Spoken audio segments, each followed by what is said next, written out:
டிவிக்கு ஆட்சிக்கு வந்தனா நல்ல அரசியல் கொடுப்போம், தூய அரசியல் கொடுப்போம், பெண்களுக்கு முழு பாதுகாப்பு அளிக்கப்படும் அப்படின்ட்டு சொல்லியிருந்தீங்க. அதாவது உங்கள் தூய அரசியலும் உங்களோட பெண்கள் பாதுகாப்பும் இந்த நியூஸில் உங்களுக்கு தெரிஞ்சிருச்சு.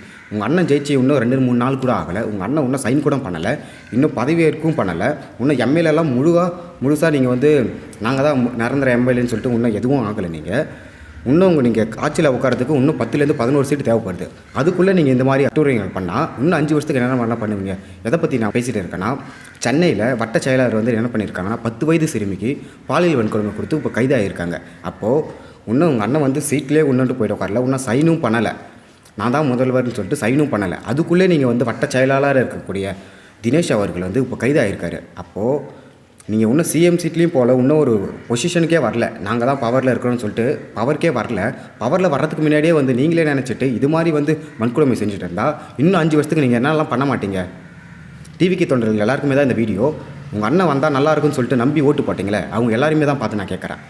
தூய அரசியல் கொடுப்போம், பெண்களுக்கு முழு பாதுகாப்பு அளிக்கப்படும். இதுதான் உங்களோட தூய அரசியல், இதுதான் உங்களோட பெண்கள் பாதுகாப்பா? டிவிக்கு ஆட்சிக்கு வந்தனா நல்ல அரசியல் கொடுப்போம், தூய அரசியல் கொடுப்போம், பெண்களுக்கு முழு பாதுகாப்பு அளிக்கப்படும் அப்படின்ட்டு சொல்லியிருந்தீங்க. அதாவது உங்கள் தூய அரசியலும் உங்களோட பெண்கள் பாதுகாப்பும் இந்த நியூஸில் உங்களுக்கு தெரிஞ்சிருச்சு. உங்கள் அண்ணன் ஜெயிச்சு இன்னும் 2-3 நாள் கூட ஆகலை. உங்கள் அண்ணன் இன்னும் சைன் கூட பண்ணலை, இன்னும் பதவியேற்கவும் பண்ணலை. இன்னும் எம்எல்ஏலாம் முழுசாக நீங்கள் வந்து நாங்கள் தான் நிரந்தர எம்எல்ஏன்னு சொல்லிட்டு இன்னும் எதுவும் ஆகலை. இன்னும் நீங்கள் ஆட்சியில் உட்காரத்துக்கு இன்னும் 10-11 சீட்டு தேவைப்படுது.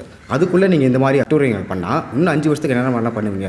எதை பற்றி நான் பேசிகிட்டு இருக்கேன்னா, சென்னையில் வட்ட செயலாளர் வந்து என்ன பண்ணியிருக்காங்கன்னா 10 வயது சிறுமிக்கு பாலியல் வன்கொடுமை கொடுத்து இப்போ கைதாகியிருக்காங்க. அப்போது இன்னும் உங்கள் அண்ணன் வந்து சீட்லேயே இன்னொன்று போய்ட்டு உட்காரல, இன்னும் சைனும் பண்ணலை. நான் தான் முதல்வர்னு சொல்லிட்டு சைனும் பண்ணலை. அதுக்குள்ளே நீங்கள் வந்து வட்ட செயலாளராக இருக்கக்கூடிய தினேஷ் அவர்கள் வந்து இப்போ கைதாகியிருக்காரு. அப்போது நீங்கள் இன்னும் சிஎம் சீட்லேயும் போகல, இன்னும் ஒரு பொசிஷனுக்கே வரல. நாங்கள் தான் பவரில் இருக்கிறோன்னு சொல்லிட்டு பவருக்கே வரல.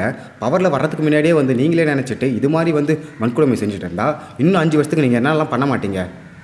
டிவிக்கு தொண்டர்கள் எல்லாருக்குமே தான் இந்த வீடியோ. உங்கள் அண்ணன் வந்தால் நல்லாயிருக்குன்னு சொல்லிட்டு நம்பி ஓட்டு போட்டிங்களே, அவங்க எல்லாருமே தான் பார்த்து நான் கேட்குறேன். தூய அரசியல் கொடுப்போம், பெண்களுக்கு முழு பாதுகாப்பு அளிக்கப்படும். இதுதான் உங்களோட தூய அரசியல், இதுதான் உங்களோட பெண்கள் பாதுகாப்பா?